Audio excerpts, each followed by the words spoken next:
Palantir is a very secretive and mysterious company.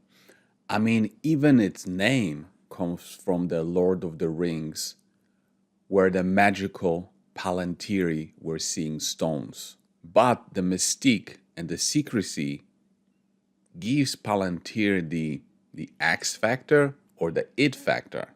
While other companies like Tesla or Nvidia are easy to understand, Palantir is not easy to understand. And if you are an investor in Palantir, you know exactly what I'm talking about.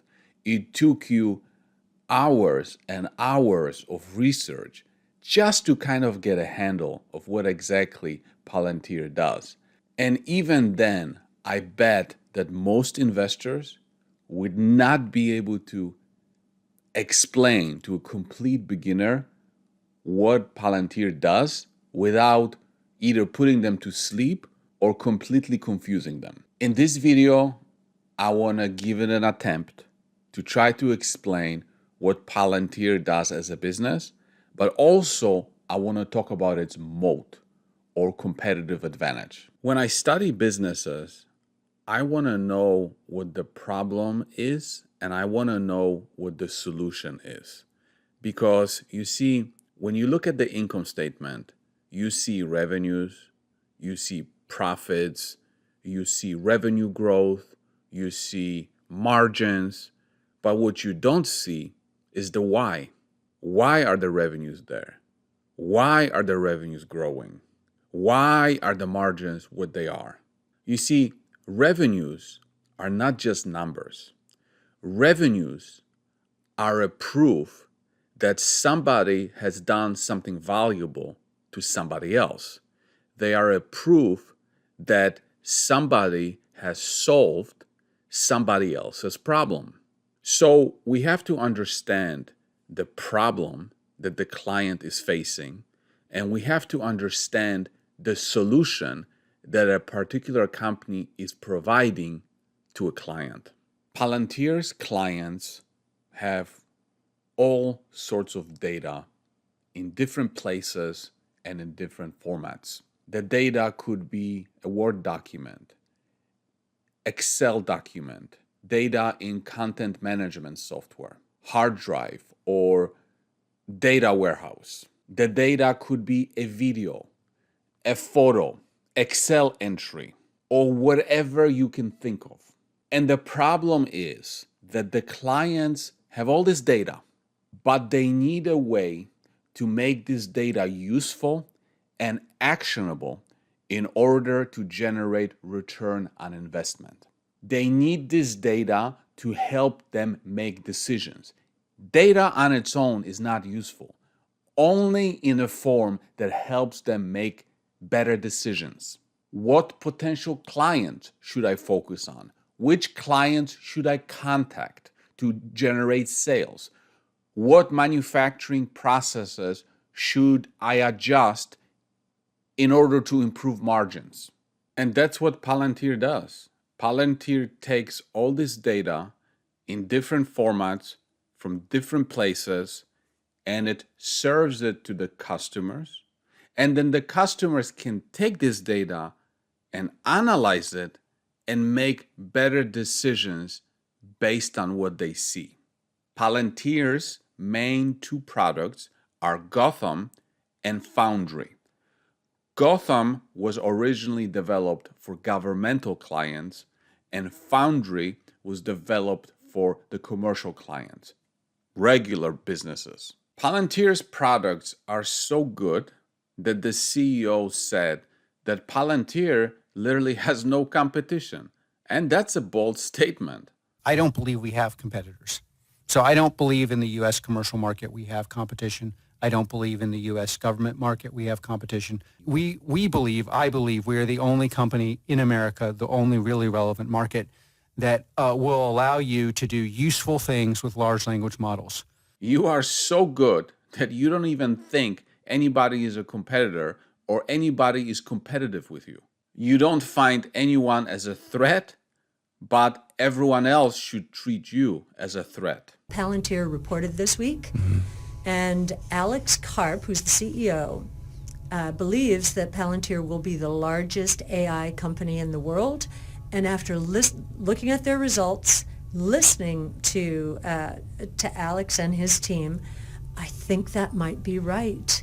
So I think it could be a big disruptor, and nobody believes this right now, but it could be a big disruptor to Microsoft. Now, let's talk about the moat. Palantir was founded after the 2001 terrorist attack in order to protect us from other terrorist attacks. But in order to get governmental clients to sign up for its products, Palantir's products had to be really, really good. So Palantir perfected its products on government, military, and now the products are used for both governmental clients and commercial clients. But let's be real, satisfying commercial clients is much easier than satisfying governmental clients. Think of Formula One. Where do you think Ferrari or Mercedes get their performance improvements on the cars? Formula One. They spend hundreds of millions of dollars in Formula One trying to win races. And later, that research and development trickles down to regular cars. So Formula One is like Palantir's government clients, and regular cars are like Palantir's commercial clients. This is a big moat or competitive advantage. Palantir's IP, intellectual property, patents, give Palantir a huge moat. Competitors don't have that experience or knowledge. But even if competitors wanted to get that experience and knowledge, how could they? You can't just walk in to the CIA or FBI and say that you're going to work with them. You need security clearance, high-level security clearance. And that's what Palantir has by having those governmental clients. And that's a big, big barriers to entry for any competitors. Now that we're on the topic of barriers of entry, let's talk about Palantir's ease of entry into the client's operations.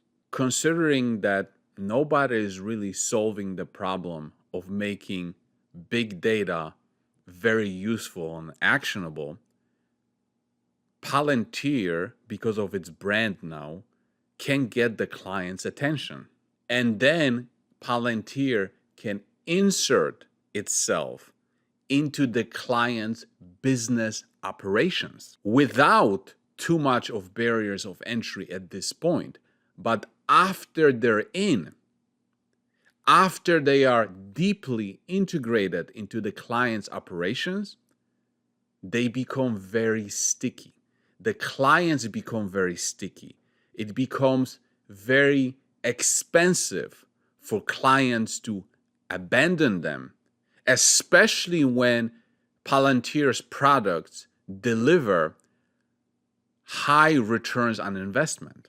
As I said before, Palantir's clients have all sorts of data in different formats, in different places, and Palantir can say, you don't have to change anything. You can keep all of your systems in place. We're going to come in on top of it and access all of your data points in different formats and give them back to you in a way that you can use it to make useful decisions. But you don't have to replace any of your servers, any of your computers, any of your data providers. We're going to operate on top of it. We're going to be like an operating system. We're going to access your data in the format you have, on the devices that you have, and we're going to serve it back to you in a useful way that you can make better decisions. And as a result of this, Palantir's software becomes like an operating system. So operating system, think of just a regular computer. You have all this hardware. You have your hard drive, you have your keyboard, you have your camera, you have your monitor, you have all these cool things. You have your printer, right? But none of this hardware can operate without an operating system. Whether you're using a Mac or PC, you need an operating system like Windows that makes all these things work together. Without Windows, without an operating system, you cannot do any of the cool things with the hardware that you have. So Palantir's software is like an operating system. And the data, client's data or public data, is like the hardware. So without the operating system, the data or the hardware is not really useful that much. And then just like with a regular computer, once you have the operating system, what are you going to get rid of it? And you're going to just have hardware, useless printer without being able to print it? Well, the same thing here.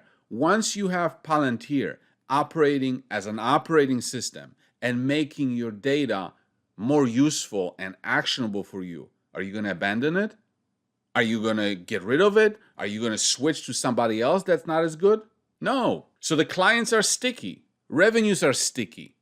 The clients have high switching costs. But even if the clients wanted to switch, who are they going to switch to? Somebody who's going to offer them worse product? Somebody that's going to offer them less return on investment? No, of course not. But also, data itself is a moat. You see, Palantir uses AI and machine learning for its models. And the more data that Palantir has access to, whether it's commercial data, public data, or governmental data, the more its models can learn. And Palantir's models are so far ahead in terms of the learning and knowledge because of that access to data. The data itself serves as a big moat for Palantir. Palantir's models are much smarter than the models of any of the competitors. Also, Palantir's specialty is in data integration and extraction. They have spent more than a decade developing this technology. So for a client to switch to a competitor would not only be costly, but it would also be really dumb. And while Palantir is an impressive company with impressive products and incredible moat surrounding its business, what is also impressive about Palantir is its shareholder base. And even the CEO said that Palantir has the best shareholders in the world. And by the way, on the last note, how do we have the best investors in the world, especially individual investors? Why do they stick with us when times were hard? Why do they fight for Palantir? Why do they, every time someone writes something in name, Palantir's gone MAGA, Palantir's doesn't have a product, Palantir doesn't have margins. I'm sure this quarter, Palantir's growth is decelerating despite the fact we're obviously crushing it in America. Palantir is too crazy. Palantir will never be profitable. Palantir can't IPO. Palantir is too weird and odd to produce something that will be disruptive because they believe that we are fighting for them, and we are. And we're fighting for ourselves, and that's why we have such a great company.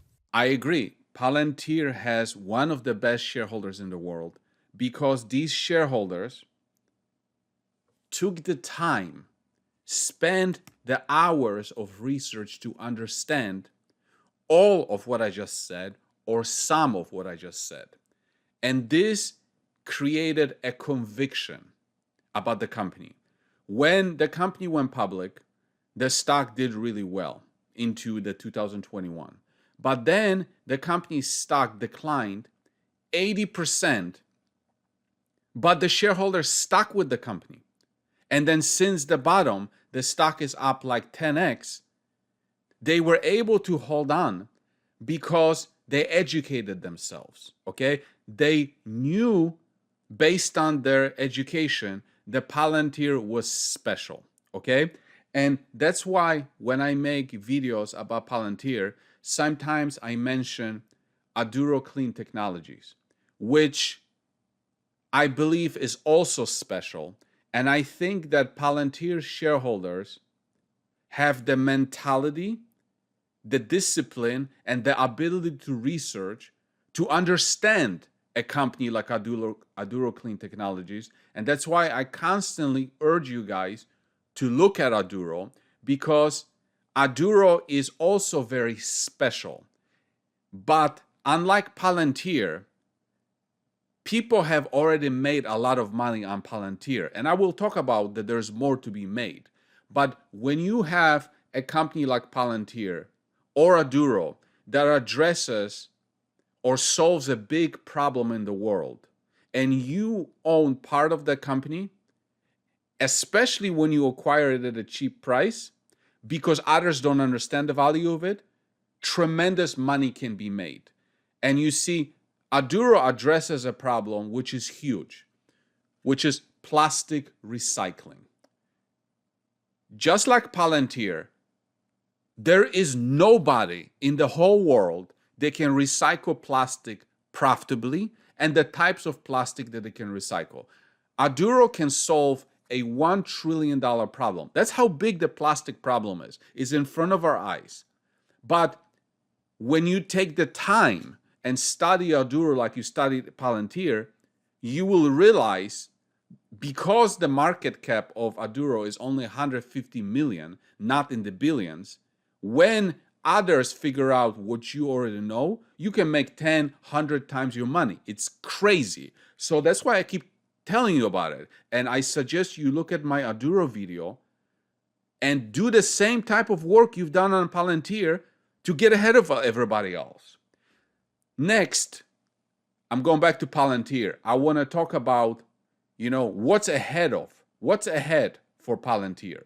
Because, the traditional point of view will be like, Palantir's revenues are at this level, Palantir's net income is at this level.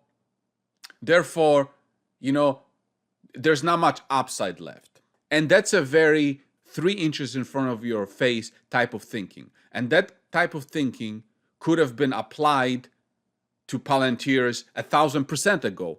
And Palantir will always seem expensive if you just look at the numbers that are 3 inches in front of your face. But let's face it. Let's put things in perspective. Palantir was started after the 2001 terrorist attack. For all these years, Palantir was just focusing on developing its software platform.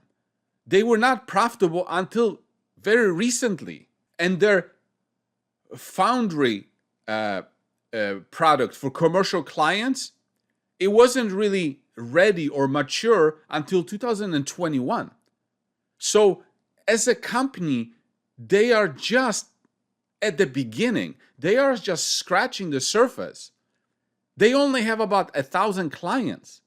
And then you think there's only 1,000 clients in the world that need data to be used for actionable decisions?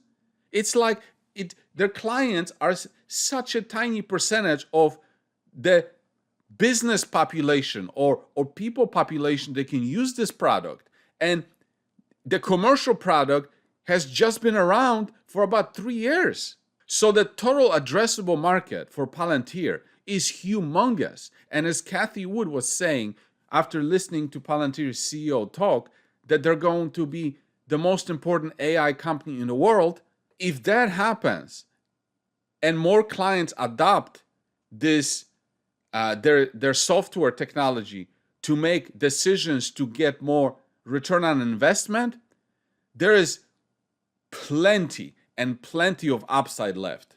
So I truly hope you enjoyed this video.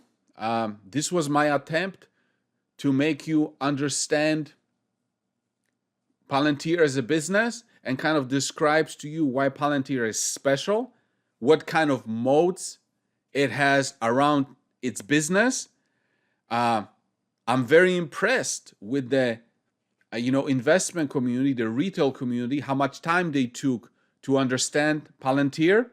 And I will also urge you to have a look at Aduro and Aduro Clean Technologies and spend the same amount of time studying why Aduro is special the way you did studying why Palantir was special. Thanks for watching.